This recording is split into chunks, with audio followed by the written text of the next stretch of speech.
Welcome to பிரியாஸ் நலபாகம். இன்றைக்கி நம்ம mixed veg கடாய் gravy எப்படி செய்யுதுன்னு பார்க்கலாம்.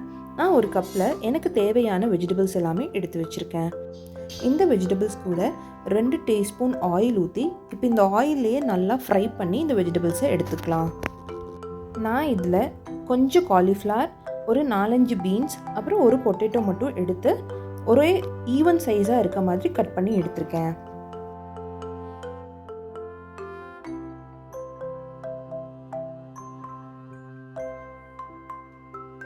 இந்த மாதிரி லைட்டாக குக் ஆனதுக்கப்புறம் அதை நம்ம எடுத்து தனியாக ஒரு பேனில் போட்டு வச்சிடலாம். இப்போ அதே பேனை வச்சு உள்ளே 2 ஸ்பூன் ஆயில் ஊற்றி ஆயில் லைட்டாக ஹீட் ஆகட்டும். ஒரு பீஸ் பட்டை போட்டுக்கலாம். 3 கிராம்பு, 2 ஏலக்காய் போட்டு நல்லா பொரியிற வரைக்கும் வதக்கி விட்டுக்கலாம்.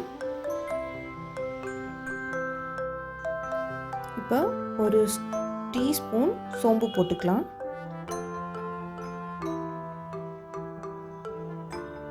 சோம்பு நல்லா பொரிஞ்சு வந்ததும் நான் 3 பெரிய வெங்காயத்தை ரஃப்பாக சாப் பண்ணி வச்சுருக்கேன். ஆனியன் நல்லா ஃப்ரை பண்ணிக்கலாம். 10 பல் பூண்டு ஆட் பண்ணிக்கலாம்.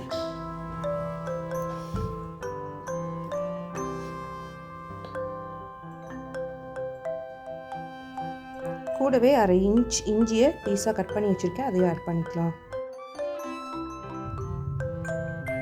2 பச்சை மிளகா உள்ள ஆட் பண்ணிக்கலாம்.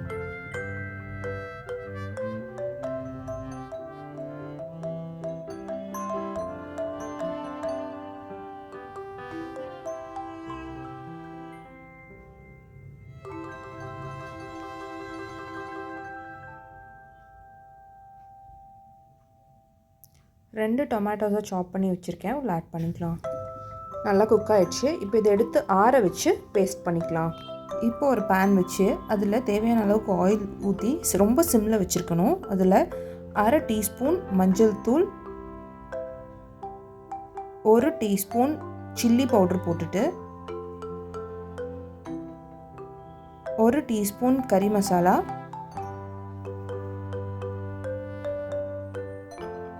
3 டீஸ்பூன் கொரியாண்டர் பவுடர் போட்டுக்கிறோம்.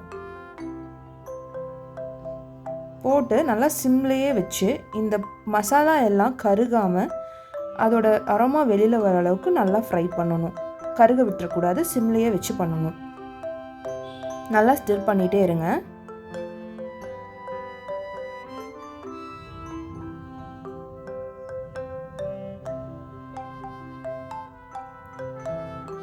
இந்த மசாலாவோட அரோமாலாம் உங்களுக்கு நல்லா வெளியில் வந்ததுக்கப்புறம் நீங்கள் இப்போ கிரைண்ட் பண்ணி வச்சுருக்க பேஸ்ட் எடுத்து உள்ளே ஆட் பண்ணிக்கலாம்.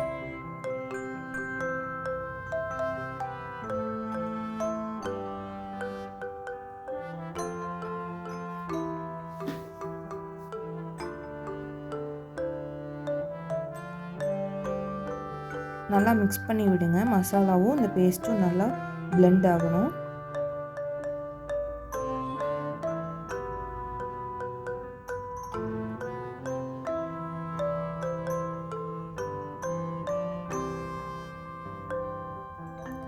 உங்களுக்கு எவ்வளோ வாட்டர் வேணுமோ அதை ஆட் பண்ணிக்கோங்க. இதில்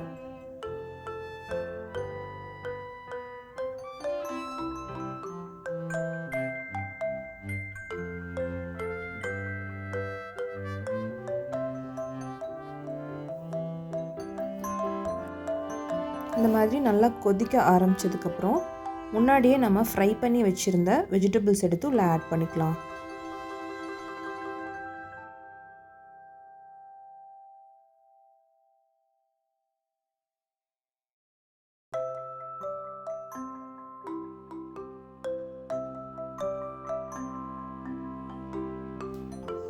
இப்போ ஒரு ஜாரில் தேங்காய், ஒரு 10 முந்திரி, 1/2 ஸ்பூன் கசகசா எடுத்து நல்லா பேஸ்ட் மாதிரி கிரைண்ட் பண்ணிக்கோங்க. அதை இப்போ கொதிச்சு வரப்போ ஆட் பண்ணிக்கலாம்.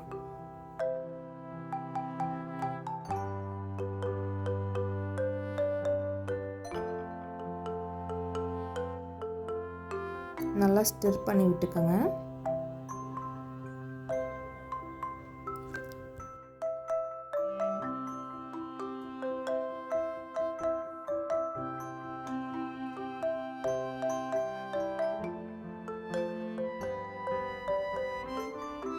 கிரேவியோட கன்சிஸ்டன்சி பார்த்துட்டு உங்களுக்கு தண்ணி வேணும்னா ஆட் பண்ணிக்கோங்க.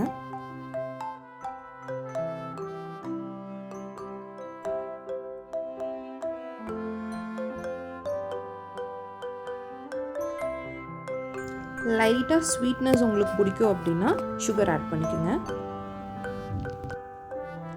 இதில் 1.5 ஸ்பூன் சுகர் ஆட் பண்ணிக்கலாம். தேவையான அளவு சால்ட் ஆட் பண்ணிக்கலாம்.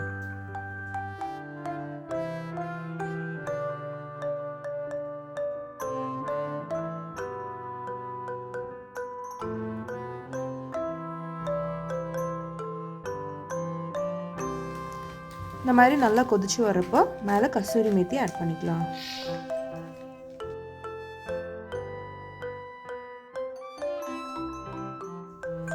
கிரேவி ரெடி ஆயிடுச்சு. ஃபைனலாக மல்லித்தலை போட்டு இறக்கிடலாம். சப்பாத்தி பூரி கூட வச்சு சாப்பிட்றதுக்கு சூப்பரான காம்பினேஷன்.